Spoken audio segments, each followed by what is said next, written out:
जय शुभ सकाल पिलाने आज ये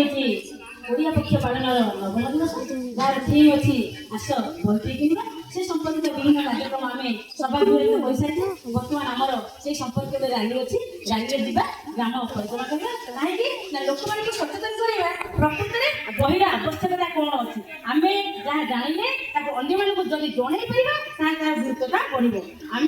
बही किणी केवल पाखे रखा ना बही पढ़ा बहीर महत्व कौन अच्छी बही केमती आम परम बंधु से संपर्क में आम घरे आम पड़िशा को समस्त को अवगत करवा रैली उद्देश्य ठीक अच्छे आम ग्राम परिक्रमा जा खूब सुंदर स्लोगान दवा बही किण बही किण बही किण आमे आज पढ़ा आज पढ़ा आज पढ़ा मोबाइल कम मोबाइल कम मोबाइल कम बही